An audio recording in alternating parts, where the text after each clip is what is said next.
The Intercontinental GT Challenge, powered by Pirelli, an international global championship comprised of races on 5 different continents.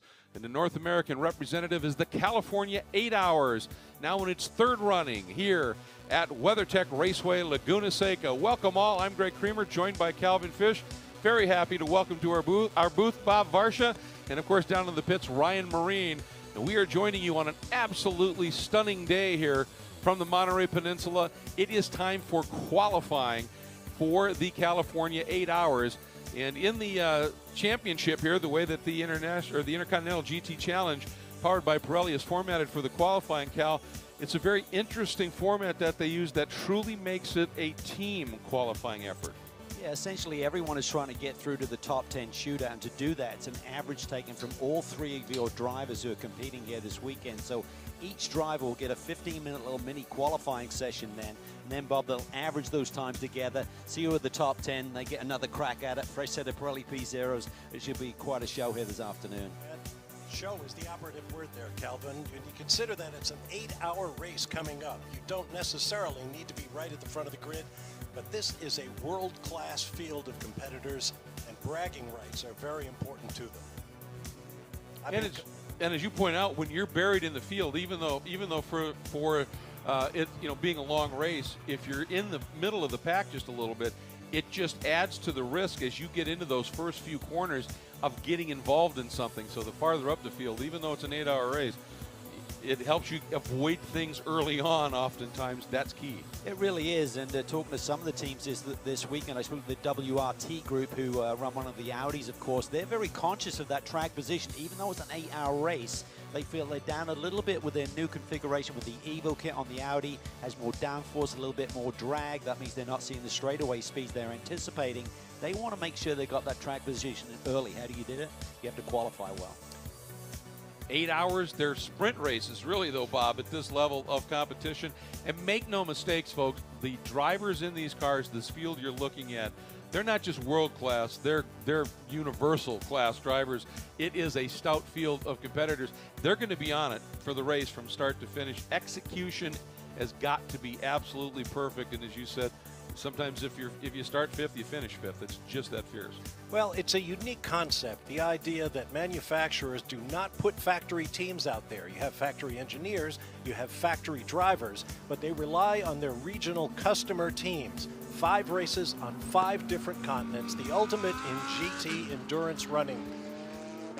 And it's a great privilege to have the American round here at WeatherTech Raceway, Laguna Seca. I've been coming here for over 30 years calling races. It's an absolutely fabulous racetrack, 2.23 miles around, 11 corners, including the one-of-a-kind corkscrew. The drivers love it. They do, and a lot of the drivers that we've talked to that haven't raced here before, they said, we knew it was going to be very different, but then you get here and you have no clue how unique and challenging this track is, and especially you adding cooler weather. This is a track that's low grip to start with. You've got the sand everywhere. These teams, they said you're really up on it a lot. The visuals are always great here, but this year, Greg, running the event earlier in the year with the green grass on the hills, what an impression that makes. And talking to a lot of these, as you said, world-class GT drivers, they said, well, we know the track because we played it on PlayStation, we played it on iRacing. This is one of the drivers' favorites, so they got to grips pretty quickly here this weekend. And this first group of drivers out, and as you pointed out, they'll be out for their session, then they duck in, put the second driver in, then they start the averaging at this point. In that number 912, that is a key car because that is the same driver lineup that won the opening round at the Bathurst 12 Hours, running with Earl Bamber Motorsports. Here, Bob, as you pointed out, using a locally North American team, Wright Motorsports, every bit as good as Earl Bamber or any other team out there. Yeah, and it's an interesting challenge for those teams. They get this trio of great drivers, and there's a lot of pressure to maintain the kind of performance that these factories want to see. Of the 20 teams and cars in this event, only 7 of the lineups are the same 3 drivers that raced in the season's opening round, the legendary Bathurst 12 Hours. A lot of other changes, and that just adds to the mix, if you will. And for some of the teams and manufacturers, they have elected to bring their whole program over. You know you're at an international event when you're walking through the paddock and you don't just see the haulers, you see the big shipping containers. Right. And this is a great one. It's what a joy to have Hub Auto Corsa running their Ferrari. This is a team that is based out of Taiwan that has come over and made the commitment. You're going to see 2 KCMG Nissans. That is a Hong Kong-based team that has a great history in prototype racing, but have really taken to the GT format. And Cal, here's one of the cars you were talking about, that Audi. And this is the Audi Sport Team WRT machine. Or is that the no? That's the Mount Place by Land entry that has had a tremendous amount of success in previous California 8 Hours. Yeah, they won here last year. Christopher Haase, one of their drivers, grabbed the Super Bowl twice, so he's unbeaten in qualifying here. And Audi are undefeated here as well. So this is a good suit for this car, as I mentioned earlier. They've got the new Evo kit, which is allowed for the second race of the championship. Because Bathurst occurs so early in the year, the new Porsche was not eligible to compete. The new Evo kit's on the Acura that competes here this weekend, and this Audi Evo kit. This is all new for some of these teams to be competing here for the first time. So this is a really strong car. They're a little bit worried about their straightaway speed, so they want to lay down some quick laps here and be at the sharp end of the grid today. And that's Kelvin van der Linde that just whistled through at a 1:24.4.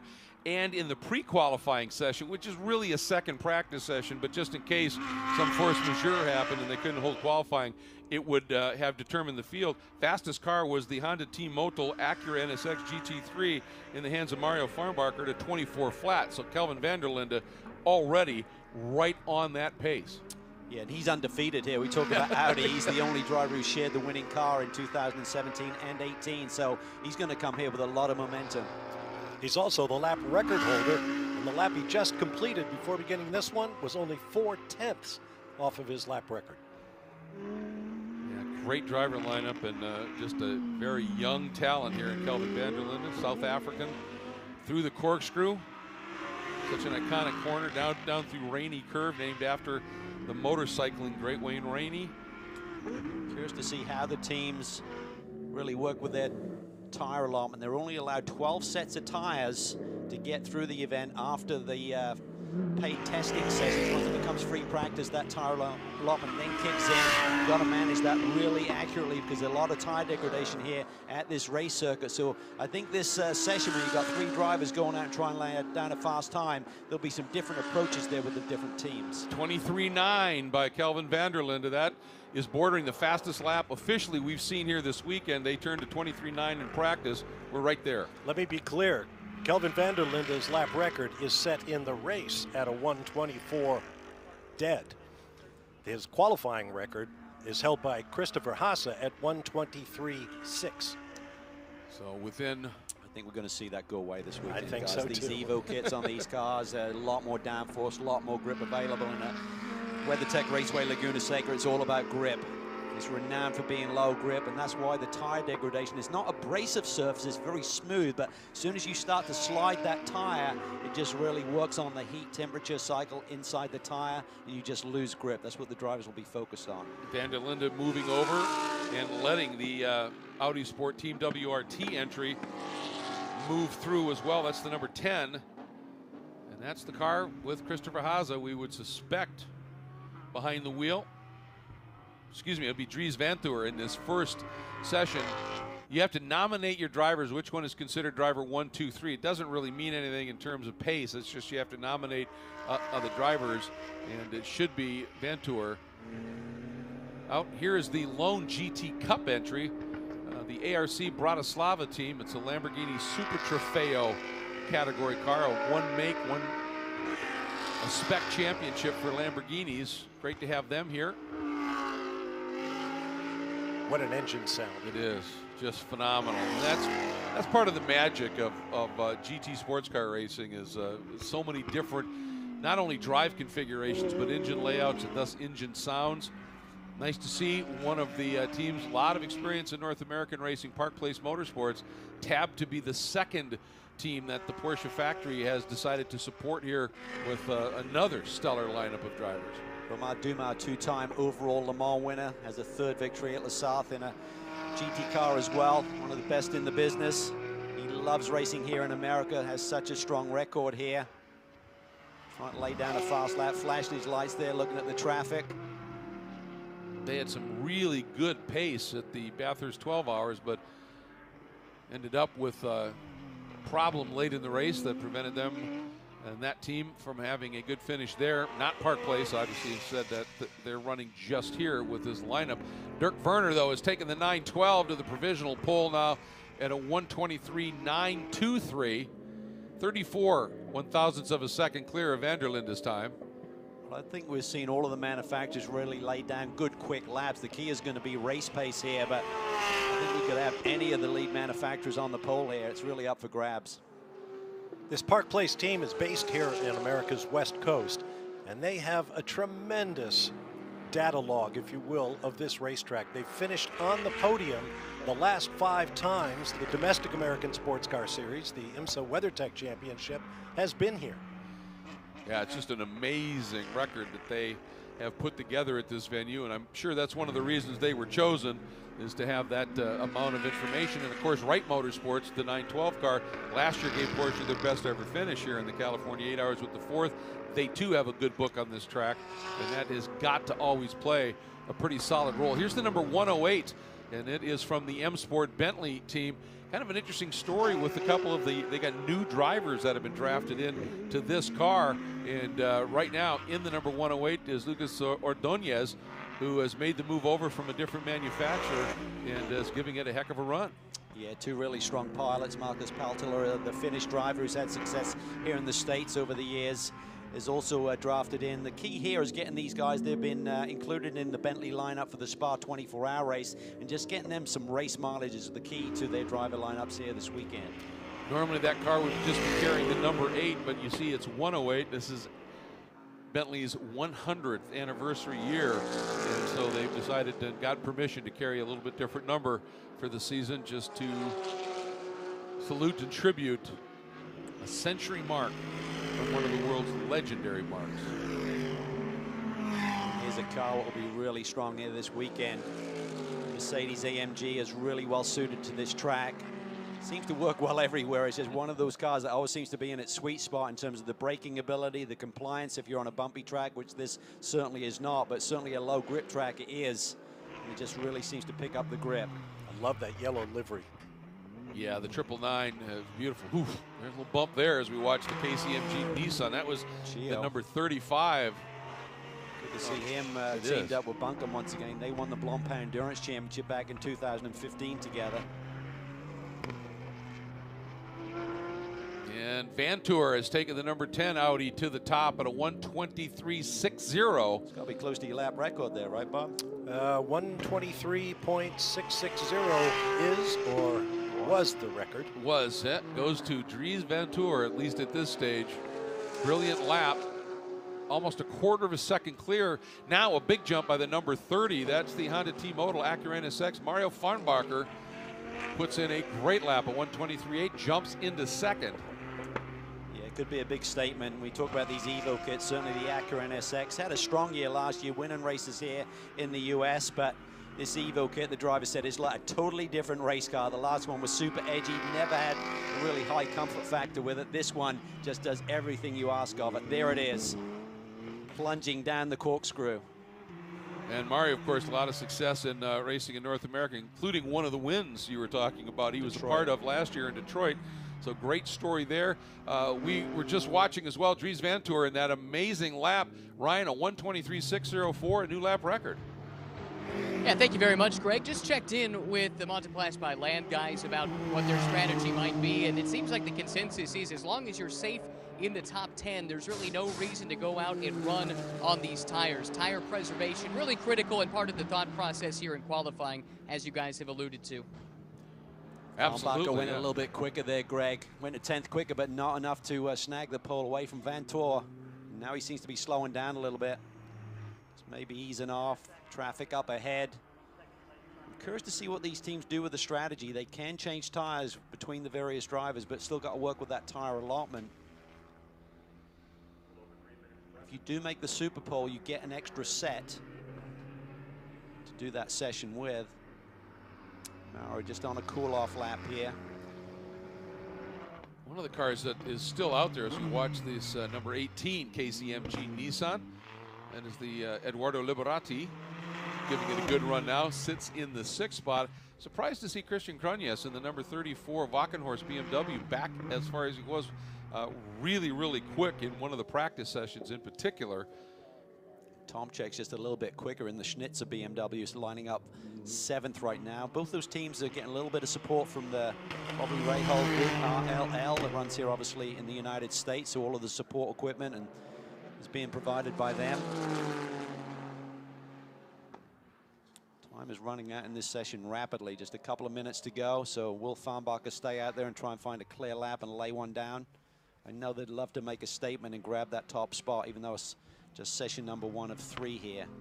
Cronjes does improve now, jumps up into the 6th spot with a good lap. Solid run too by the number 27. That's that Hub Auto Corsa Ferrari in the hands of Tim Slade, the number 27. He has put together a time at a 1:24.046, up into the top 5 as we hop on board with Gary Paffett. Two-time DTM champ, Bob. Great you know minds him think well. as one. Oh, yeah. Just switched over to the Formula E Championship that you cover. Yep, working with the HWA Race Lab team, gathering information for the arrival of Mercedes next year when HWA Race Lab will become the Mercedes factory representative. Porsche coming as well.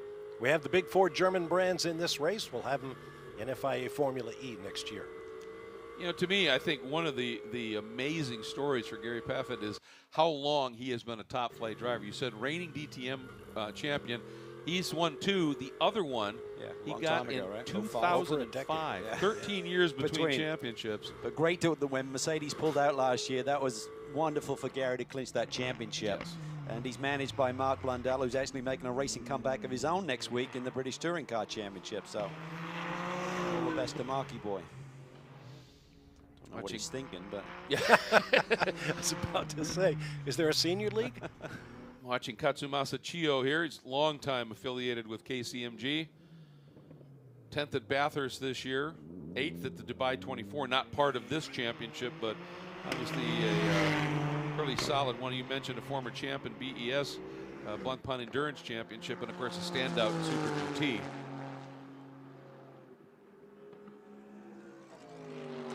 This is one of those cars. Last time we've seen one of these Nissans race in the North American Championship, it was the older model, and you look at the differences between it and this car, well, the car we were just watching, absolutely phenomenal, the job that Nissan has done with the new package. As we go back to Maxi Götz. Right now he's the fastest Merc in the field at 6. Can he improve on that with this lap? Doesn't look like he does. So we talk about 1 lap pace versus race stints. Everyone expects the Mercedes to maybe be the teams to beat, but right now their fastest driver is in the 6th position. Is that right, Greg? Correct. Yep. Yep. And what a story it is right now. And you take a look here in the top 6, 5 different manufacturers. Clearly, the BOP, as they say, is absolutely spot on. So when you Slade a nice run there in the 27 car, 5th. It's the yellow Ferrari. Supercar driver, V8 supercar, as I always like to call it, but I keep getting corrected by my Aussie teammate Lee Diffie. They're supercars, mate.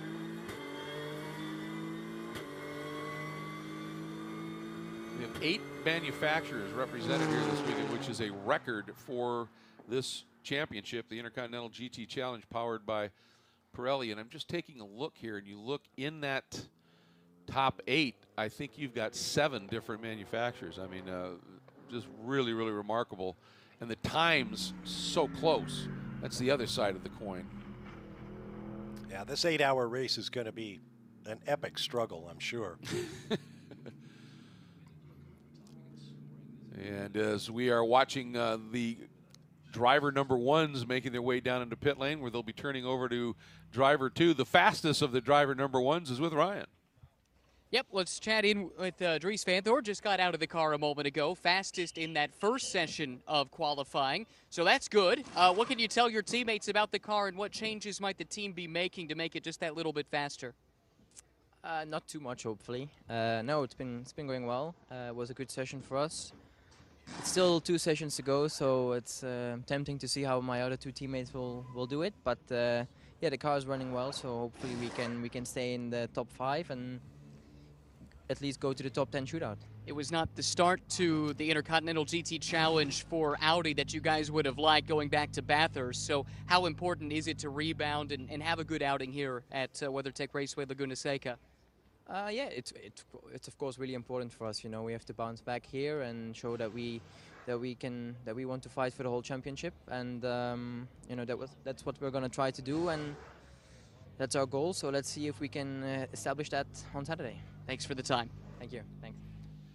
Dries vanEur is an interesting young man. I believe he's 20 years old right now. Back when he was about 17, he decided to abandon, and Calvin, you can correct me on this, the dream of every young European driver, single-seater, make your way to Formula One. But he saw his older brother, Laurens Vanthoor, have tremendous success in sports and GT cars, and he decided, that's what I want to do as well. He also saw his Belgian countryman, Stoffel van Doorn, struggle on his way to Formula One, and he thought, well, maybe there's another way. Well, I think a large part of it, isn't it, is it's just playing the odds. And Right. the odds of you getting a long career in F1 to be a paid driver a lot less than it would be with aligning with a factory in sports car racing. I mean, Pat Long here in the United States is one of the great stories when he was trying that open wheel ladder in Europe, and he got the offer from Porsche, and he told me, he said, I checked with a number of people and said, well, I want to get to F1, but what do you think? And they went, it's a no-brainer. You get a mark like Porsche that wants to make you a factory driver, and he's been one now for decades, and it's just phenomenal. Yeah, America's only Porsche factory driver. Look at that monoplace by land entry, and that's just a team that really has embraced their North American program. You know, you think of some of the teams that race in Europe and then they ship everything over. They didn't go that route. They've got their own North American base for all of the racing that they do on this side, and they tend to incorporate themselves with people that really understand North American racing as well. Yeah, with the Star Works operation and Peter Barron, I mean, he pulled a rabbit out of his hat here last year to win that event by rolling one of his drivers through pit lane to reset that minimum drive time or maximum drive time stint length, and that was the winning move last year. So they've got a great guy in terms of the strategy and knowing all of the ropes. Look at the KCMG, which is KC Motorsports Group crew, Hong Kong-based team. And as I said, this was a team. I think this speaks, you know, of the reputation of the SRO GT racing concept. Was that this is a team that has done a lot of racing in World Endurance Championship, European Le Mans, the Prototype 2 category, and just watching what was unfolding. And it made a huge commitment to put together this program in GT racing. And it's great to have them running here full force with two cars. See a tire change on the Grupa M Mercedes. Is that a no-brainer, Calvin, given the abrasiveness of this racetrack and the concerns about tire life? Do you want a fresh set of tires for each of your three drivers? Well, I think the key is you want to be in that top 10, so you can't afford to get, we see it in Formula One where they try and save a set and then they suddenly find everyone goes quick at the end of a session. This is all about that tire allocation and managing that. If you can sneak through by maybe just using 2 sets or 1 set, that's a huge advantage, and then you get that extra set, but you don't want to be 11th or 12th and not get that extra set for the Super Bowl shootout. So I think people will take different approaches here, Bob, depending on how the car's handling, how much tire deg they've got, how many laps their first driver did on that initial stint. See the number 108 Bentley as it makes its way as fast lane for the pit has been open as they queue up. We just receiving word from race control that the 107 has gone behind the wall and it will not be taking part in the rest of this session. Some sort of a problem. The car was well down the order in this first qualifying. They did an engine change, I believe, yesterday. I spoke to Stephen Kane late in the day. I said, why are you having a cup of tea? You should be on the racetrack. He said, working on the race car, mate. So they've got some kind of technical issue going on with that second M Sport Bentley. Tristan Vautier, it looks like. Going through the motions, just simulating here. Eyes closed. Visualizing the lap. Reigning drivers champion is Tristan Vautier. Crazy that he didn't compete at Bathurst, was intending to, and suddenly the entry didn't materialize. But he's happy. He's here this year with some really strong teammates. He said, this is going to be a heck of a championship, even though I missed the initial round. And he's a busy boy. He's going to run at the Nürburgring. He's got a full-time ride here in prototypes here in the USA as well. He's definitely an all-rounder, isn't he? He's rapid. He really is. one of the quickest guys in the paddock. All right, second qualifying session for the second nominated driver in the car. Problem for the Bentley. Bentley's not moving. Everyone's probably going to try and get around him if they're not too tight. Vervish just makes the move there. I hate to even refer to it, but Bentley's parked at pit out. The problems that they had at Bathurst, not a good sign. And as this is just starting to get up and underway, we were queuing up here, and that car is still sitting. So this is a big development. Driver behind the wheel is Marcus Paltala. There we go. All right, there it comes to Recycled life. the electrics and Boom. Loaded up with fuel, something that stoked the fire though. Off he goes. He's very excited. He had a full-time ride with Lexus, which went away at the last minute. Saw him at the drivers meeting yesterday, but he said, I got some great rides and some new opportunities, and I think they'll make the most of those. He's had some brilliant performances here in the States. Co-drove most of the year back in 2014 with Dane Cameron, who won a GTD championship here in the States, and Marcus was alongside for many of those victories that year. Out in the number 10, the car that's currently sits atop the order now, Frederick Vervish. In the number 10 Audi Sport Team WRT entry.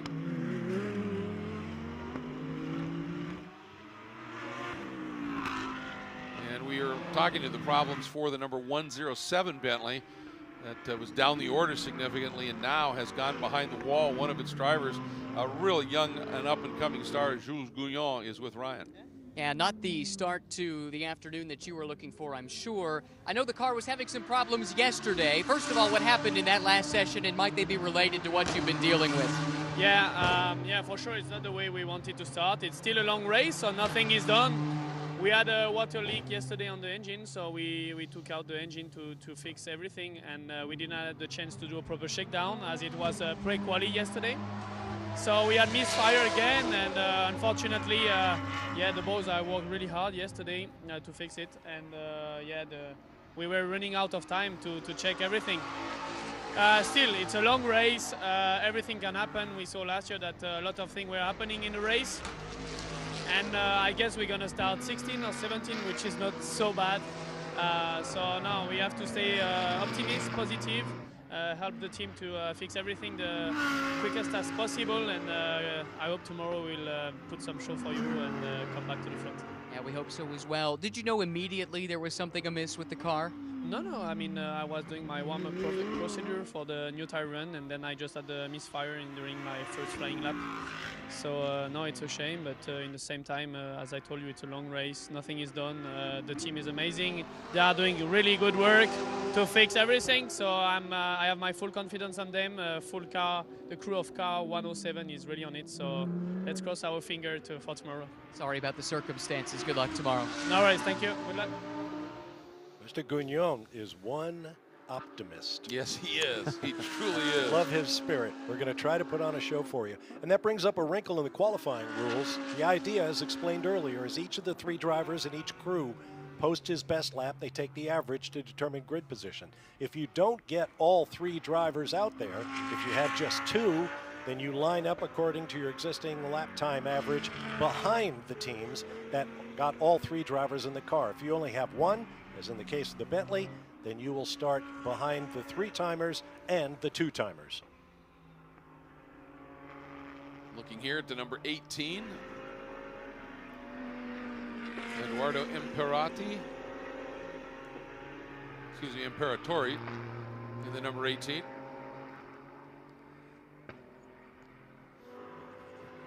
Beautiful looking race car. It really is. Godzilla was pretty tasty too, though, the previous gen car. It was gorgeous. But one of the things that the engine and it was forward and up in the chassis, and the driver said it would eventually, in a long duration corner, would just give up because of the high center of gravity. When I walked over to take a look at this one, they had the hood up.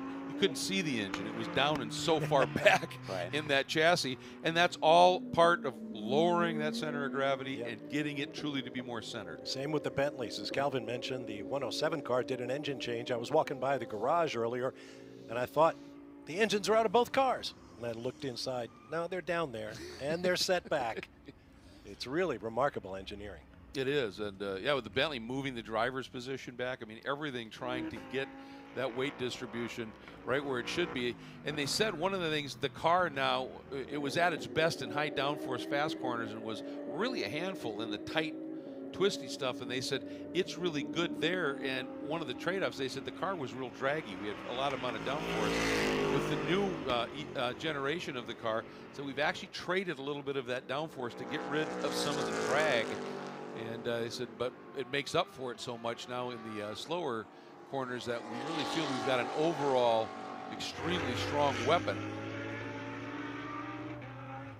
And Paltala out in the number 8. Done a nice job. He really feels comfortable in this car, Bob. Excuse me. He did a couple of test sessions with it, so these are not his first laps in this car, even though he is a new Bentley boy. And he said it's a good car. I think this is a racetrack that doesn't particularly suit the Bentleys. We've seen them struggle here the past couple of years. It's all about grip, and particularly with this car, it's about traction. Certainly later in the run, listening to the car trackside yesterday, it's really in at the TC, the traction control a lot, not just in the hairpins and accelerating off. In the medium speed corners, you can hear it kicking in, and that certainly controls the car, but at the same time, you're taking power away. When they first rolled out the idea to go GT racing in a Bentley, I think a lot of eyebrows went up. Are you kidding? In a Bentley? But the Continental GT3 has had success. Right now in session 2, nobody able to yet get into the 123s. And as I say that, Foster puts together a great lap in the number 20 Hub Auto Corsa Ferrari, turns a 123.932 and moves up with the average now up into second behind the number 10 Audi. The 108 Bentley we're following of Paltala currently sitting in the 6th spot overall on the average. Paltala just working up to really putting together a fast lap. I'll tell you what, if that Ferrari could grab the pole, that'd be a huge surprise here. I mean, I think everyone respects this team and the job that they're doing. But I think for those guys to come in here and be in with a sniff of the pole, they're right there right now, second when you combine the times from the first and second session so far. This team has had poles in other Intercontinental GT Challenge events, so certainly capable. And they've drafted in a driver with a lot of success here in the North American Championship in Miguel Molina, the defending Sprint X champions in the North American Championship, and in fact, a pretty solid weekend at the opener for this year. Yeah, he and Tony Vilander going after another championship with R Ferry Motorsports. Well, they are the sole Ferrari representative in this race. Under the rules of the series, each manufacturer can nominate up to 4 cars to score points in the race. Of those 4, only the 2 highest placed cars will score manufacturer points. All of their drivers that finish in the top 10 will score driver points. Mercedes leads the way with 4 entries. Every other team has 2 except Ferrari. Right but now they move to the job, top spot. They?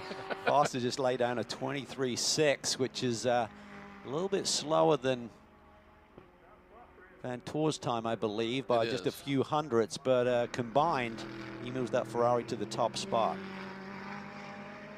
Yeah, Slade turned a 124 flat, and this 123.65, as you pointed out. The average now at 23.852. And boy, here's these margins that we're talking about. The Ferrari's average of the 2 drivers right now, 18/1000ths of a second clear of the number 10 WRT Audi, now in the hands of Verviche. And then the 2 Porsches, Dennis Olsen now behind the wheel of the 912, and Sven Mueller behind the wheel of the 911 are 3rd and 4th in the average. And the 29 Land Motorsport Audi in the hands of Christopher Mies now with the average sits in the 5th position. Sven Mueller, another one of these Porsche young drivers. They just seem to, I don't know, it's like a factory they kick these drivers out of, because every one of them is so impressive when they get these opportunities just immediately on the pace. Spoke to David Brown, who's been a long-time engineer, used to be with the Williams Formula One team back in the days when Senna initially, joined that squad. And, a lot of experience now with Porsche running GT Le Mans cars. He's now in charge of the engineering force on the GT3 cars, and he just said, these young drivers are just simply amazing. They just roll up here, we don't know them, and they just get the job done. Well, when you have a training ground like Carrera Cup and all those national championships, Carrera Cup Deutschland is a biggie, and then you go into Super Cup against the best of the best, when they come through that rank and they're just They're just fast. And speaking of fast, we're on board here with Dennis Olsen, one of the overall winners at Bathurst. Let's enjoy a lap of WeatherTech Raceway Laguna Seca.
And you get a good look at pit in here at WeatherTech Raceway Laguna Seca. While we were on board for that ride, the number 34 Wackenhorst BMW in the hands of Jensen has just jumped with his lap.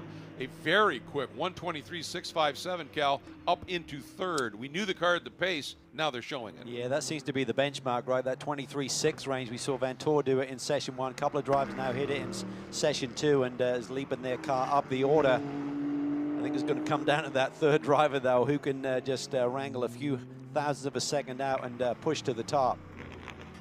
Understand that the 107 is requesting a further engine change, trying to get release from Parc Ferme right now. So their battles continue as the sister car still on the racetrack here. And remember, though, the cutoff to make the pole shootout is the top 10. And right now, the 108 Bentley is not in that mix at this stage. To huge surprise, I think, the Montplus by Land Audi isn't either, sitting in 12th. Look at Mostert, he just laid down a 23.6 as well. We keep talking about that being the benchmark. I think there's now 4 or 5 23.6s. What an impressive young man he is. Got the attention of BMW last year when he put the car on the pole at Bathurst. Then they invited him to campaign at Petit Le Mans at the end of last year. He did the Rolex 24-hour race. And has also won one of those supercar races. One of the few who's actually beat Tim Penske over there in the early going. But I'll tell you, watching that pole lap he put on at Bathurst last year, talk about just hanging on by the edge and just nailed it and put together a great run. Here's Michael Jensen again in the Wackenhorst BMW. A couple of great programs, isn't it, with BMW? So much history with Schnitzer, Wackenhorst, so much success. This is one of the GT3 cars that is getting a little bit long in the tooth. The M6 has been out there some time, but the nice thing with BOP, some people don't like it, the balance of performance where you keep adjusting the cars so they're all on a somewhat level footing in terms of performance. It can keep some of the older cars in the game, Bob. Absolutely. It's all about car count. So right now, in terms of brand, we have Ferrari leading the way, the car you see right there, followed by Audi, then the BMW, and then the 2 Nissans, the brand new car. Nissan, the last of the 8 manufacturers in the series to declare for a full season. Yeah, that's been a great story here. And Jensen, and then in the 35, Alex Buncombe, who's got a lot of history in that Nissan program, put together a solid lap at a 23.693. What do you see, Cal? In Pretoria, 23.3, fast lap. New record. Jumps the 18 to the top overall and for this session, of course, with that lap. I think at the rate we're going, the average of the top 3 drivers in the leading car is going to be under the old qualifying lap record by a single driver. I think that's entirely possible. Yeah, what a lap, a 23.3, and again, the old record, a 23.6 that was broken by a lower 23.6. That's by 0.3. That's huge. So you look at the 999 Group M Mercedes. This is maybe the biggest surprise for me so far in this session is the, I hate to call it lack of performance from the Mercedes, but no one up at the sharp end right now. Well, like the BMW, this is a car that's a little bit longer in the tooth than some of the others. It's had such a great history and is so effective. and certainly was in the hunt at Bathurst. They just don't seem to have maybe that raw speed right now, but it's a car that over long stints just doesn't change, just stays fast. Checkered flag out for this session. In the meantime, looking at the average times, the top three are separated by a mere 0.07 of a second combined. So all to play for in session 3 coming up here in just a few minutes. Yeah, what a mix. Nissan, Ferrari, Audi, BMW, Nissan, Porsche, BMW, Honda, Acura. Yeah. And then the only Mercedes is last year's champ, Vautier. That's one of the Straka cars. 2 cars entered by Group M, the 999 and the 888. And then the 44 and the 43, Straka Racing. This is where the strategy will come in with those tires, Bob. You got to think some people who are on the outside looking in, they've got to throw some fresh rubber here at the driver number 3 and somehow find a really fast lap to leapfrog them up into that top 10. Again, it's an 8-hour race, but some of these teams, Greg, are talking about the fact that track position, you want it all day long, which means you need it at the start. You need it at the start, but there's the extra little bit of motivation to make that pole shootout because you get an extra set of tires as well. And that can pay huge dividends near the end of a race if you've abused most of your allotment of 12, have that extra set available. I think the only restriction on that at all is you can't use that set at the start of the race, but you can use it later in the race at your discretion. And if you need proof of how important fresh tires can be, look no further than round 1 at Bathurst, where Matt Campbell pitted early, got fresh tires. Everybody else pitted in front of him. Yellow flag bunched up the field. Instead of winding up outside the top 10, he's in 5th place on the restarts part, picking guys off, winds up making the winning pass with 10 minutes to go in a 12-hour race. Yeah, it was absolutely spectacular. Well, topping this one for a while in this second session was the number 27 Hub Auto Corsa Ferrari in the hands of Nick Foster arrived. Yeah, Nick's lap put them on top for a little while and in a pretty comfortable position here with your third driver about to jump in. That has to take a little weight off your shoulders, right? Knowing you're pretty comfortable inside that top 10 right now? Yeah, I mean, the session was good. Slady did the first run. We're running quite a high fuel load in case we need the laps. You never really know what happens here in terms of traffic and bits and pieces. So we're using the entire session. So definitely performance-wise, the session's much better at the end. So to go out and go top early and a few guys not really make improvements on top of that, then it was, you know, it's a happy feeling for us. We haven't really been focusing on a qualifying car so much because you know what the track's like here with no grip and a super amount of deg. So, yeah, I mean, we're relatively happy. I think we sit P2 and half a tenth off pole at the minute. So as long as Miguel has a really nice run, then I think we should cruise through to the 10 pretty easy, and then we focus on this afternoon then. What is the tire strategy going into the third session of qualifying? I think to be fair, we could probably play it safe, but we don't need to. We save tires for the race from practice, so we ran around yesterday on 400, 500k old tires, just around focusing on pit stops and the real important stuff for the race. So we're pretty comfortable for the race, and as I said, that's been most of our focus for the entire 2 days of testing. And yeah, we just see if we can start, you know, I think realistically, if we can start the first 2 rows, then that's as good as it really gets for an 8-hour race. And, you know, you've seen it before, anything can happen here. Yeah, you're absolutely right. Thanks for the time. No worries. Cheers, man. Yeah, great guy and very, very quick. And he alluded to Miguel Molina. Yeah, you got to be feeling pretty good. You have 2 fast Aussies. Now you're ready for your third guy, who is the Ferrari factory shoe. Yeah. And you heard that phrase, high deg, high tire degradation. Everybody's got to be calculating. And it's all about, you know, it's like asking a driver to save fuel too late in his run. You can't save tires if you've already used them up early in the weekend. They've done a great job of saving tires early. There's only so many stints in this 8-hour race. So even if you've got 20 sets of tires there, you can't use them. So they feel they're in good shape to get through what should be an 8-stint race. And so that allows them to now throw a new set of tires at this car in qualifying without really taking away from their allotment for the race moving forward. Absolutely. It's all about that the strategy, the planning ahead to make sure you're ready, and a big urgency by the number 18 to get out fast into the fast lane, which is now officially open. And the guy behind the wheel, his teammate just broke the track record here. The guy now behind the wheel of that 18 already has shattered a track record at a pretty legendary event this year.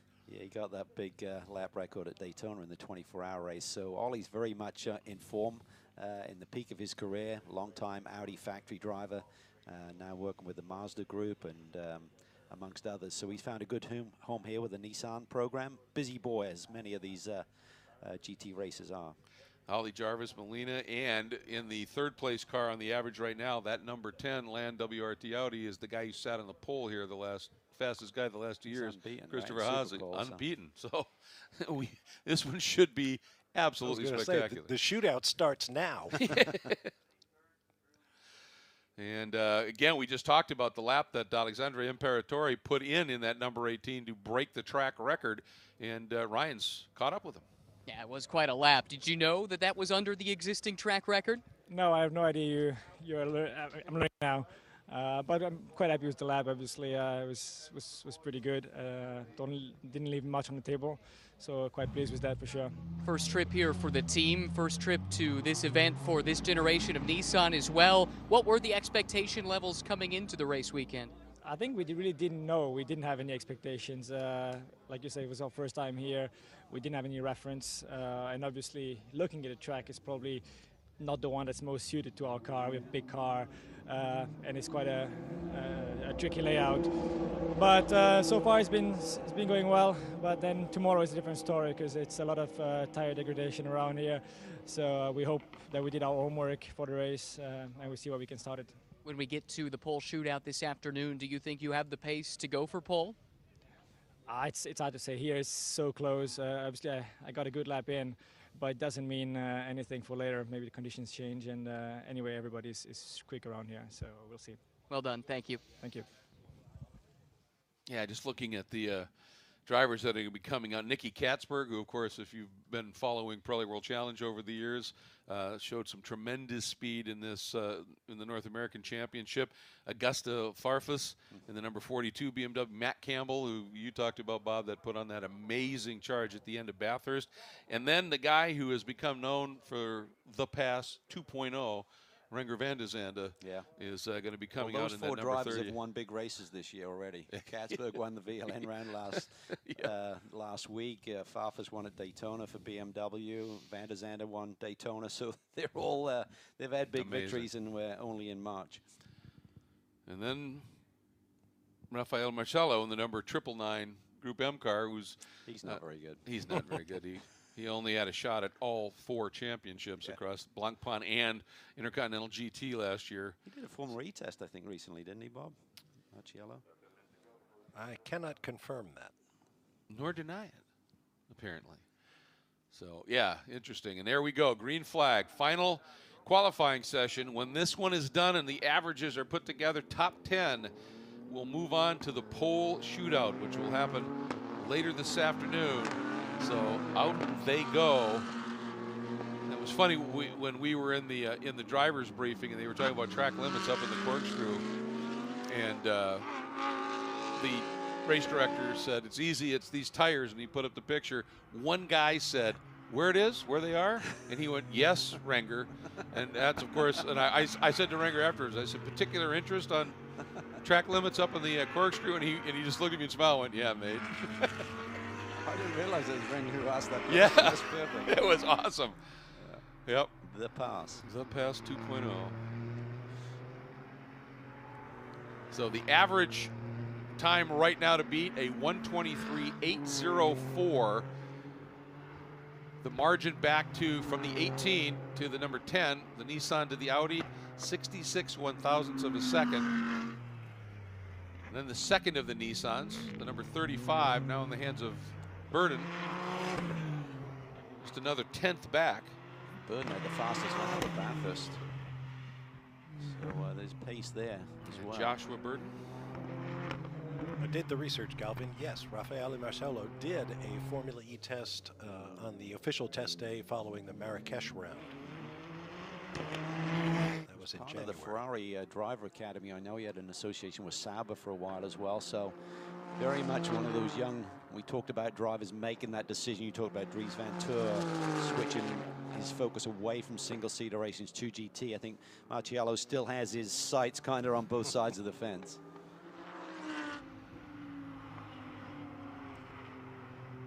There's, you see, JAR, the driver code for Ollie Jarvis. And the number 18, KCMG Nissan. Tires just settling in, try to build those pressures gradually. And then just trying to find that peak lap, probably about lap 3 or 4, I would say would be the ultimate. See if they can get that pole position. Well, fastest in this qualifying before the pole shootout, of course, but get that top spot.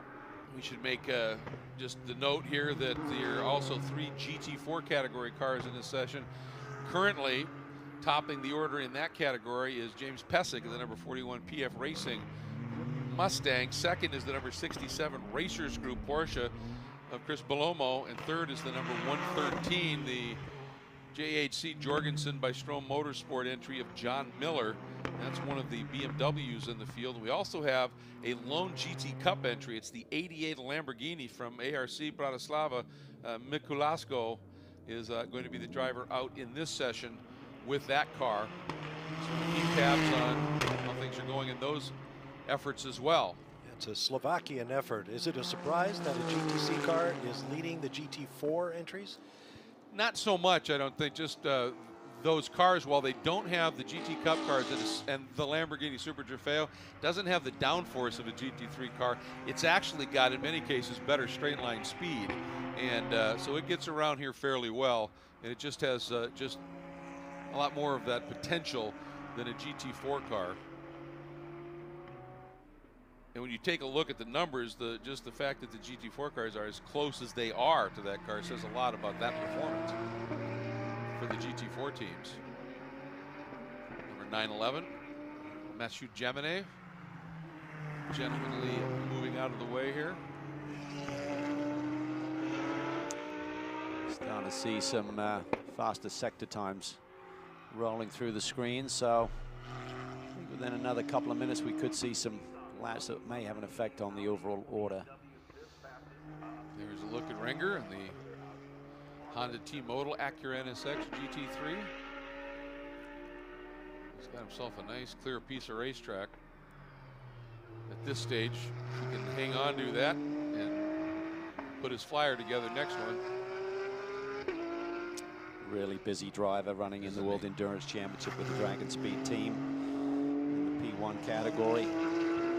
Wayne Taylor Racing here as well. Run at the Nürburgring, I think with Mercedes. Obviously, these races when the schedule doesn't conflict. He's been somebody every category that he's set foot in. He's done something fairly early to impress. Remember when he stepped into the first time in World Challenge in GT back in the day when Ryan Dial had a conflict and they brought Renger in and he was immediately super fast. Fun character too. Oh, character is the right word, isn't it? All right, here he goes. He's got lots of track. I think this would be a good flyer.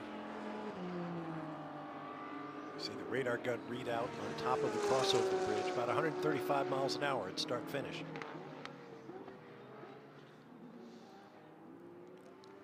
The 912, Matt Campbell there.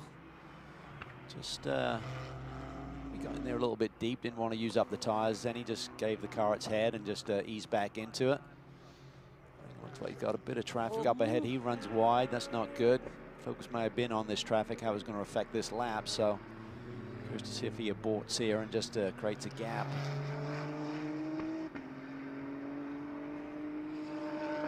Nice job there. I think that was the Schnitzer BMW. It should be Farfus behind the wheel, I think, for this third segment. Yeah, he saw him coming, just laid up nicely to let him through. Jarvis comes through. All right, we're starting to get there now to 24.5. Christopher Haza to 24.4. Winkelhock in the number 29 and a 24.3. No one down in that 23 range just yet, but I think this next lap we may start to see that. We certainly anticipate that some of these teams have thrown fresh set of Pirelli P0s at the car. This is Molina and the Ferrari. Certainly Foster indicated that he would have fresh tires for this run.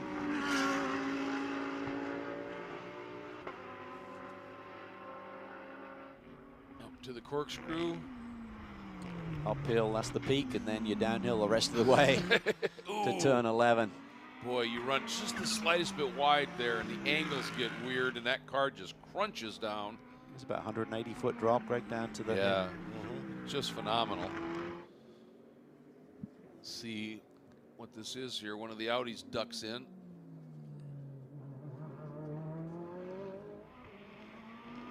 All right, currently in the 5th spot on the average. Molina coming through. See if there's any improvement. The mid-24 range there puts him, that's 6 overall, but that's not representative yet. That's not a representative lap time, so he'll continue to, oh, super sideways there, asking a bit too much out of that Ferrari. Winkelhock comes through in the Montplaisir by Landau. He turns the first 23 at a 23.7. That car firmly in 3rd right now on the average. Still Jarvis, that number 18 KCMG Nissan, the top of the heap. It's amazing how close those times are between different manufacturers, different teams, obviously different drivers. That 23.6, 23.7 range has been hit a lot. The 912 Campbell, a 23.8, and on the average, that Porsche goes to the top from Wright Motorsports, the number 912. The average is a 23.9, a 24 flat, and a 23.8. And the average is a 23.930. Great lap by Matt Campbell. That's just.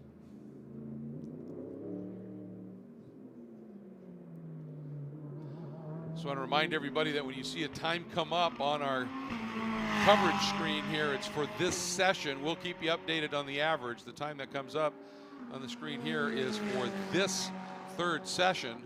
Molina just laid down a 24.1. That puts him 2nd overall with his teammates. I don't think the game is going to end there. And that was with a big sideways moment. Yeah, it was not a great lap by any stretch. So that puts the 18 Nissan down to 3rd. Mathieu Jaminet jumps to 3rd in the 911 Park Place Porsche, 23.5. Fast lap. Fast lap of the day, new track record. Oh, excuse me, no, Imperatori ran a 23.3, didn't he? Yes, he did, right. Imperatori. Top 3 now covered by 57, top 4 by 59 thousandths of a second, and the top 5 by a 10th. And Farfus to the top, takes the BMW, the number 42, at a 23.6. Yeah, and there may be some more speed left in that. His teammate was a few hundredths quicker in session number 2. Mostert, so. Van der Zande had just turned a great lap and moved them on the average up into the top 4. Got pushed out with that great lap by Farfus, another guy that put in a great lap. We had talked about Jaminet. Now Katzberg, a 23.6 in the number 34. BMW 1-2. Boy, they are looking stout, aren't they? Let's not forget, this really doesn't mean much. You just want to be locked into that top 10. You need to make it through to that pole shootout. But those times should put those guys safe, I believe, but it's very tight there in the top 10 on average. They're only separated by a couple of tenths between 1st and 10th position right now. Molina jumps up with the average. The Hub Auto Corsa Ferrari now, the average down to a 123.82. Miguel Molina. Boy, that onboard shot gave you a great view of the track ahead and how the approach to the corkscrew is basically blind. You have to come over a brow. I agree, Bob, and I found it very difficult when you're following someone closely coming up over that brow with someone right in front of you. It's hard to hit your brake mark, hard to turn into the corner with the road literally falling away. New fastest lap by Jaminet, 23.22. That's a record. New track record for Jaminet. First time at the racetrack. Not too shabby. Kid's a quick study. He really is. Boy, Campbell putting in another great lap as well, a 23.5 to sit Purple in 3rd. sector 3, which is essentially the climb up the Rahal straightaway before the corkscrew to the finish line, is where that sector 3 is managed and measured. Let's look at number 42 of Augusto Farfus, that not long ago was up at the top. Now they sit 6th. Such has been the churn, if you will.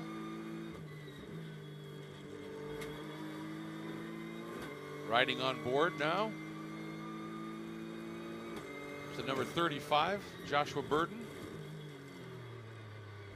As we said, this man has pace, had the fastest lap at Bathurst. This car has pace. Some big surprises here this weekend.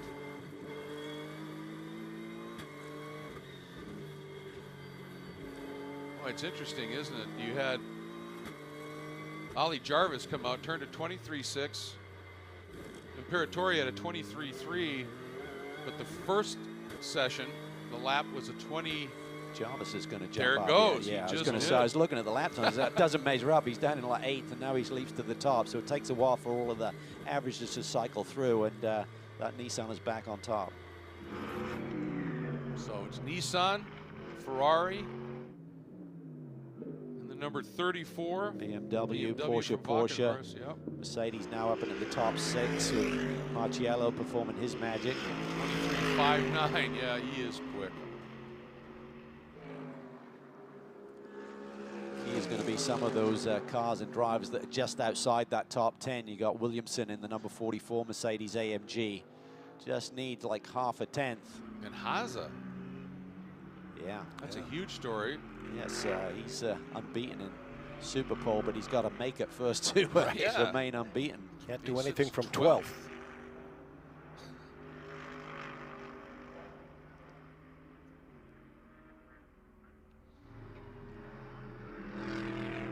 Watching this lap here from the number 999 at Marciello. Remember that corner last year, Greg? Yes. That was where he got super aggressive in traffic, went to the outside and ended up off the road, lost track position. that. He makes a little mistake there, putting it all on the line. And I think that's the key with this young man. He's so impressive, so much speed, but literally hangs it out all of the time, and that cost him dearly last year in terms of the race performance and the championship. You should go out to turn 6 there and look beyond the tire barrier and see how fast the land drops away down into the Salinas Valley. He'll slow you down. That's why nobody goes and does that. Yeah, right, For exactly. qualifying. Nobody lines up. I don't to see need the that drop. imagery as I'm pounding up into turn number 6. He's got time left to do another flyer, but does he have any performance left in the tires with that little slip? This is lap. 23.5 was his best lap. Did not improve on that. All right, here we go. These are the Audis. There's the number 29, back in 13th. Marcus Winkelhock is in 12th as well. Not what we expected. And they said they were keying in on this qualifying session. They wanted to be not only in the top 10, they wanted the front row at least. Got some work to do with this being their last lap. Pressure is on. That's a 23.6, but not enough. Yeah, that's a really strong lap, but it's still on averages. Well, he's actually going to leap up here, Greg. I don't think it's cycled yet. I think you're right. I think this 10 car should move up. There he does, up to second. So Hasso is well inside that top 10. Leaving it uncomfortably late, you would think. Well, this would be a huge upset. Audi has taken both previous poles for the California 8 Hours here at WeatherTech Laguna Seca and has won both of the races. So for them to be struggling here in qualifying is a headline. Up to second now, so that should do it with the checkered flag out. He's not going to lose that many positions even with cars on track. Question is, can Winkelhock in this car, the 29, do anything that will move him up significantly? Haza, as you would expect, hits pit lane. They're happy. This is huge. Needs to be a big lap. He's got 23.7 already on the board, so he needs an improvement on that. And does he get it? Personal best sector 2. No, I don't think he did. He Just did. shy. Wow, Locked big, out big of the story. top 10. But as you talked about, Cal, this was this car, this latest version of this GT3 Audi. You were saying it may not be a one-lap rocket ship. Yeah, they feel the car's strong. It's really got great downforce, which you need here at WeatherTech Raceway Laguna Seca, but they need the track position. They were really keen on that. So the 10 car looking pretty good, 29 locked out, a lot of work to do. All right, let's get down to Ryan, who I believe has Massoud Jaminet, the new track record holder.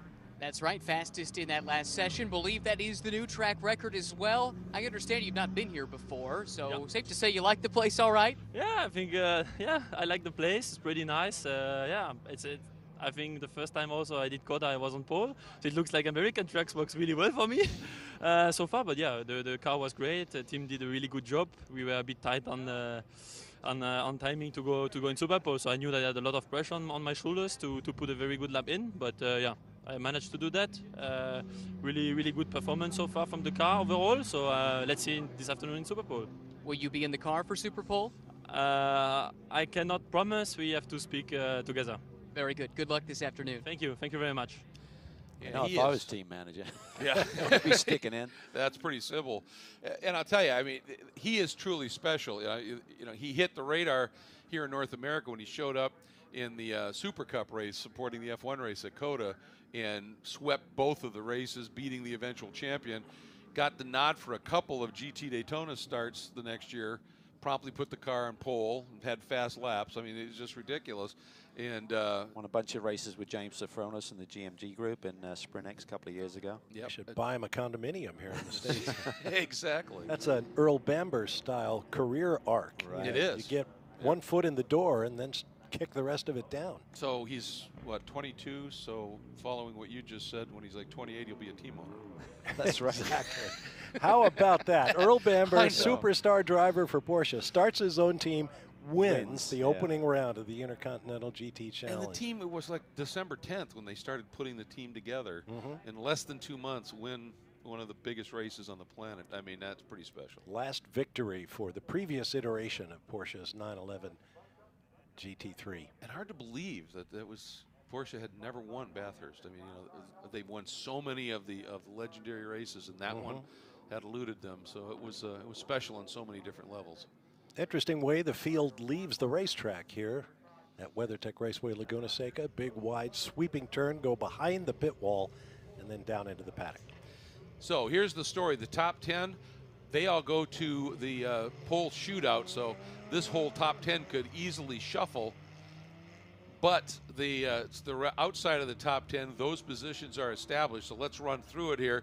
The number 18 KCMG Nissan, fastest on average here, and sits atop this order. The number 10 Audi, then the number 27 Hub Auto Corsa Ferrari, the 34 BMW, the 2 Porsches, the 912 and the 911, the 999 Group M Mercedes, the number 42 BMW is 8th, 9th, the number 35. Again, great story there. That's the second of the KCMG Nissans.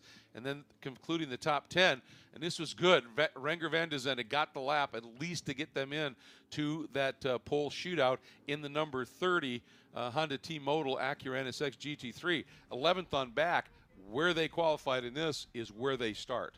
They're locked in, and I think for the Acura NSX, that was key to get inside that top 10 because Farnbacher was really quick yesterday in free practice, and it's basically a reset. What you have on the board right now for the top 10 goes away, and it's all established, the top 10 grid positions by that pole shootout here a little bit later in the day. Let's finish that out now. They will start in 11th, the 888 Group M Mercedes, then the number 44 Straka Mercedes, the 29 Land Audi, the 108 Bentley, the number 43 Straka Mercedes, and then you've got the pole sitter, the lone car in the GT Cup category, Mikolasco for ARC Bratislava, and then on the pole in GT4, the PF Racing Mustang, chased by this car, the 67 from the Racers Group, the Porsche, and then the 113 of Miller in the BMW. But with that, we're looking at that one Bentley starting 14th. The other Bentley had to go behind the wall for some repairs. Ryan, what have you found out about what's happening with M Sport? Well, no one better to ask than Brian Gush from Bentley. It was a trying session in qualifying. First of all, what do we know about the car that went behind the wall? And then second of all, how about the performance from the other car in that session? So starting with car number 107, we had a problem with it yesterday. We had a water leak and a misfire. We took the engine out to have a look, but not having a chance to get it back onto the track to have a shakedown, the problem reoccurred this morning in quali, so we've got a bit of work to do now. Car 108 struggled for grip right throughout the session, and we've got 2 new drivers in that car, so they're getting used to the car. low grip track, but it's a long race, 8 hours, so we'll play the long game. That is the good news. Plenty of time to make your way to the front. How confident are you that this car will be fighting at the pointy end by the end of the race? Well, we've got good race pace. We don't have a qualifying setup, but a really good race pace. So I'm confident with the drivers are confident in the car, and the car's good over a long distance. So yeah, I'm confident we'll have a good race. Thank you, Brian. Pleasure. I think it's interesting, maybe parallel here to look at, Cal, with what happened at Circuit of the Americas in the opening round of the Blancpain GT World Challenge America. First qualifying session at COTA, where it was cold, that the Bentley was super strong. Second session, the temperature was much colder. It had changed and it got a little damp, and they suddenly were nowhere, and they traded some of the downforce with this new chassis to get rid of some of the drag that they talked about. This is a track you need downforce. What do you think? You do, and I think if you can read anything into this first stage of the season with the various championships, is that maybe it doesn't have a big setup window. You know what I mean? Maybe you just really have to narrow it down. But they'll learn quickly. They actually ran not these identical cars, because the cars they ran here at the end of last year were the same generation car, but those cars then went to CAL8H that are now competing here in the US. So these are different cars, but same gen. So they should be gradually building that notebook, and they'll come back a little bit stronger. So we find ourselves here as we take a look at some of the key moments from this qualifying session. Things are set for the pole shootout coming up later this afternoon, scheduled at 3:40 Pacific time. 3:40 Pacific time here. Make sure you join us for that call, and watching some of the drivers here that were just wringing the necks out of these machines, and looking forward to being back here for that pole shootout. Gentlemen, fascinating session. It really was, and some nice surprises, and I'm sure there's some disappointment down there as well. Teams like Land and big operations not making that top 10 shootout, but a lot of manufacturers very much in the game. So the session at its end. We look forward to coming back and bringing you that pole shootout a little bit later.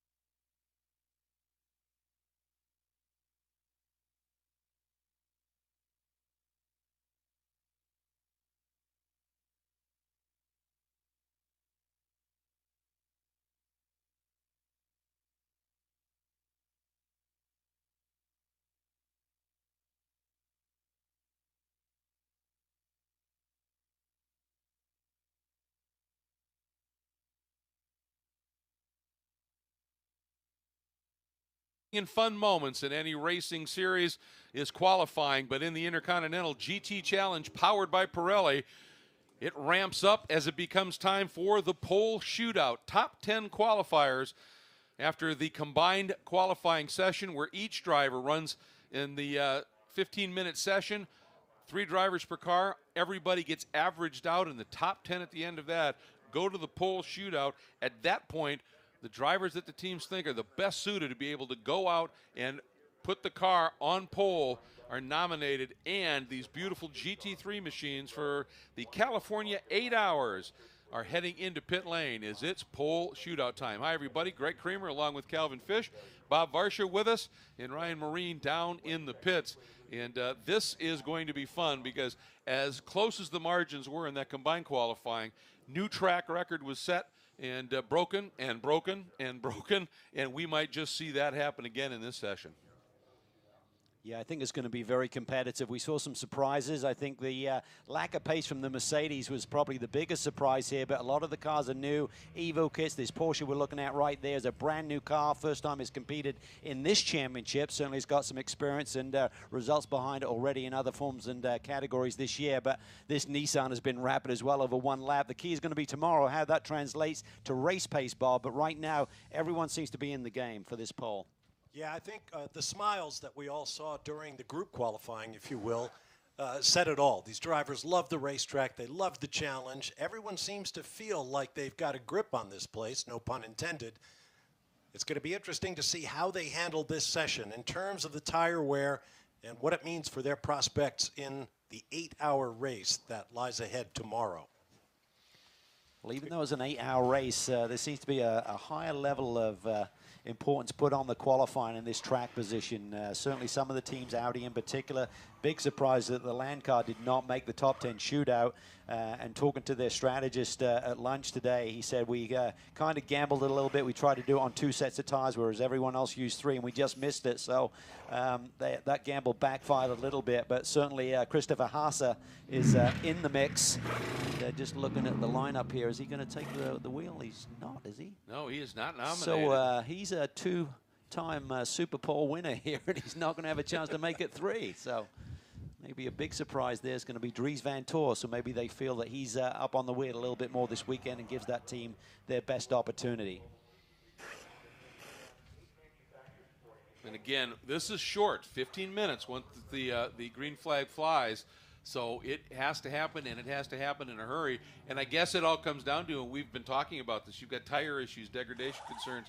How do you start with a higher pressure to get that lap in early?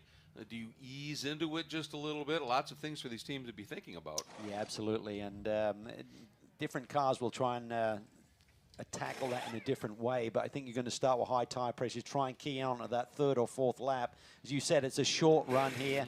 You may see someone sit back, and every little bit of rubber that goes down can possibly aid your performance. So there's some teams going on the attack immediately. You may see someone else who'll wait for that track to get a little bit more rubber down and go late in the session, but you're certainly running a risk of going red here and not seeing a chance to lay down a time. Temperature right now, ambient about 61 Fahrenheit, 16 Celsius. The track has been baking in the sunshine all day long. And of course, there's the track position factor. It's going to be hard to find, even with 10 cars on a 2.24-mile racetrack, you're going to have some time spent trying to find a clean piece of racetrack to get the optimum lap when the time comes for you. Lots of things for these teams and drivers to consider. Cal, you surprised to see only 1 Mercedes out of 4 make this top 10? Yeah, very much so. And I spoke to Tristan Vautier at lunch, and he said, yeah, we just, you know, the other cars have just improved. He said, I think we'll be good in race trim, but certainly over the 1-lap pace. And we're just talking, you know, tenths here. Oh, but, yes. You know, there was certainly some very fast laps. That lap that Jaminet laid down was amazing. 23-2. He was very diplomatic when Ryan asked him after that session, are you going to be the one nominated? He said, well, we don't know. We have to have discussions. He is. Yes, he is.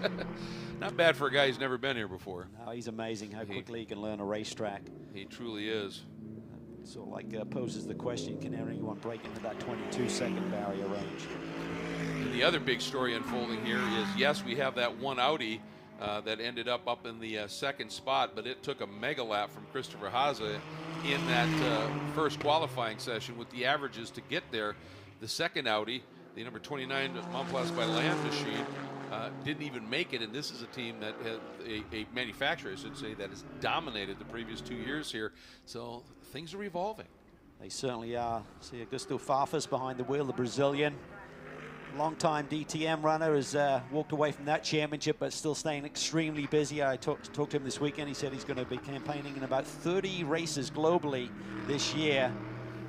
And obviously here with Team Schnitzer, there's still a heavy heart with Charlie Lamb, long-time principal there at Team Schnitzer, passing away late last year.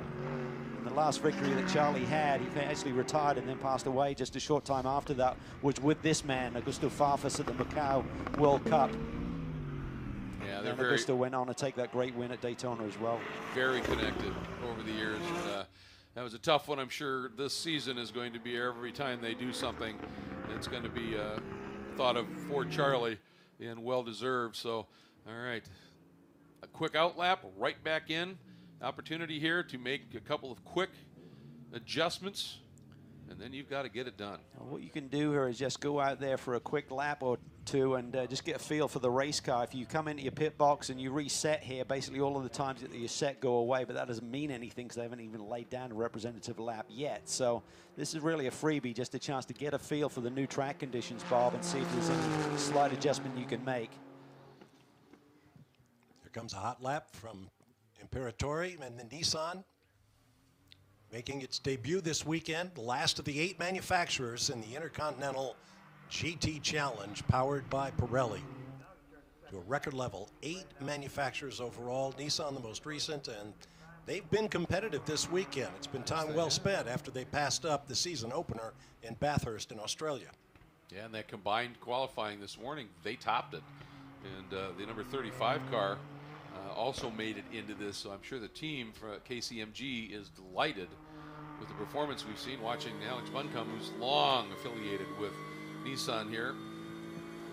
I think the key is going to be they seem to have that one-lap pace. This car has a lot of power, but can it maintain the balance and minimize that tire degradation over a relatively long run? Says 65-minute maximum drive stint length, so you got to hit pit lane within that time, but it's still a lot of time on the same set of tires around this racetrack. Buncombe first to throw down a relatively quick time at a 24.5, and this now, as you can see, he was under that time by very little. Now it's slipped away just a little bit. Get a little chuckle when I think KCMC is based in Hong Kong. Hong Kong is one of the most densely populated cities on the planet. He dives in too, so see if these teams elect to do a tire change here. Throw away these lap times that are down. I don't think those numbers up on the board right now are going to be close to a pole setting time, so I think what they're doing, they're just getting a feel for the racetrack, making any necessary adjustments to the car, and then you saw Marciello there just sitting there with his race car waiting to put a late race or a late session flyer in. Here's the Honda T-Modal Acura NSX GT3. Great to have that. Another of those manufacturers that decided to run the championship. Mario Farnbacher behind the wheel, electing to pass on the opener, where you could not run the newest Evolution or brand new cars, and making their debut here. Here's Nick Foster this morning, this team. The sole Ferrari in this weekend's activity. They were third in that combined session. Talk about the global nature of the championship. That team is based in Taiwan.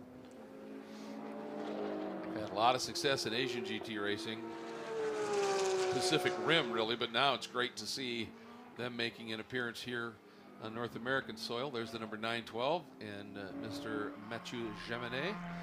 Track record of 123.2, just as reference that he put in. Wright Motorsports team, that 912 Porsche, based in Exotic, Ohio.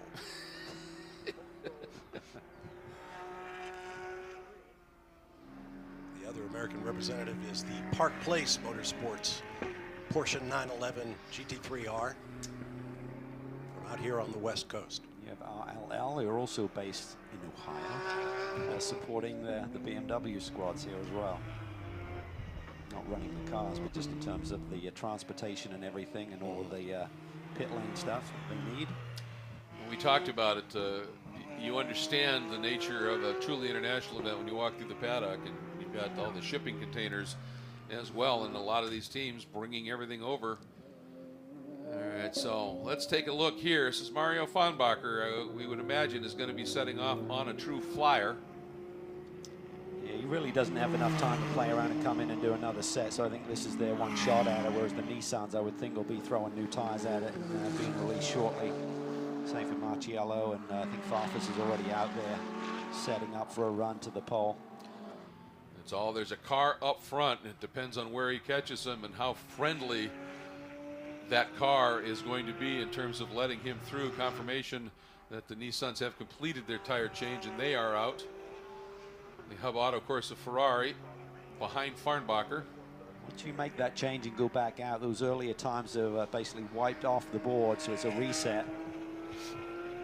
It's just a good gauge, just see if the car's balance feels slightly different to the earlier session today. It's all about fine tuning. This will come down to literally hundredths of a second, so anything you can find in those couple of exploratory laps will be, could potentially pay dividends here. Looking for time. Farfus sets the best first sector thus far. Just backs out of it. Yep. You just get the sense that things are going to explode. Yeah, I know. Just the anticipation here is building big time. There's only 10 cars on the track, but you know someone will complain about traffic at this one. And they'll all wait to the end. All the hot laps will come after the checkered flag. 6.5 minutes remaining. Here we go. Augusta will be on it now. He's got a fair gap to the Ferrari up front. Oh, that was deep. Boy, oh boy. Walking horse 34 of Mikhail Jensen. Yeah. The eyes deceived me again, Greg. I thought he was flying off the road there. He came in there so hot. We could hear a little chirp. I mean, he was so deep into the brakes.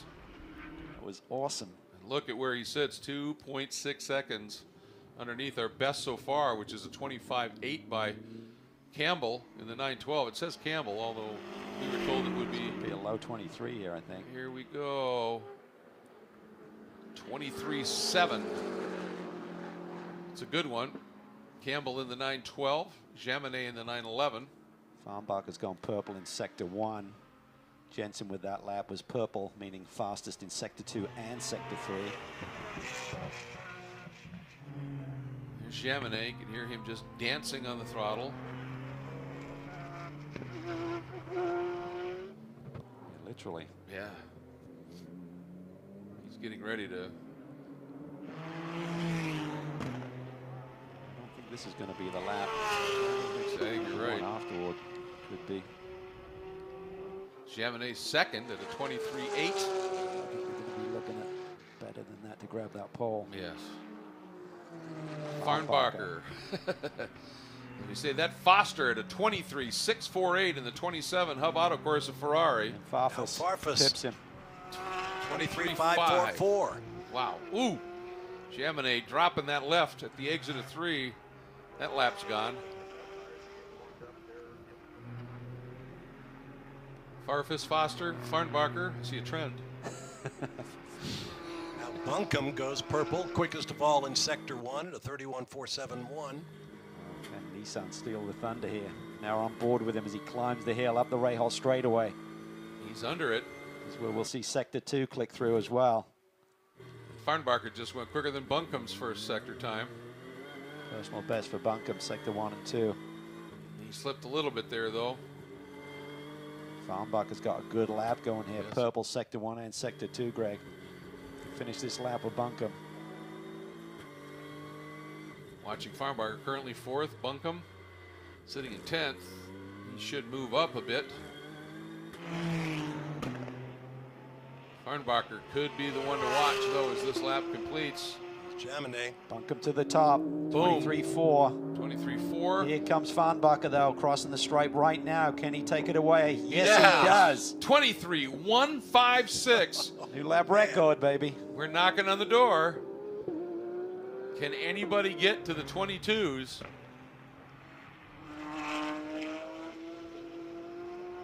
Campbell, a good lap, jumps to 4th at a 23.528 in the 912 Porsche. Jensen currently 5th, finishing off this lap. He's purple in sector 2. Another good lap for this BMW driver. Buncombe just sets fastest first sector as well. What's Jensen got? Lost a little bit in the 3rd, didn't he? Yeah, lost a 10th on that lap over his previous best.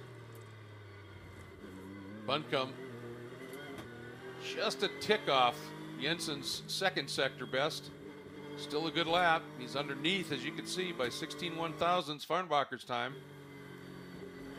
Love the way he was almost short shifting there, coming down the hill, just getting the power down nicely. Can he finish off this lap? It's a good one. Out of 11, onto the throttle. The KCMG Nissan. Does he do it? Watching. Does he get around Farnbacher? No. Close. A 23.342. Proves, but not enough.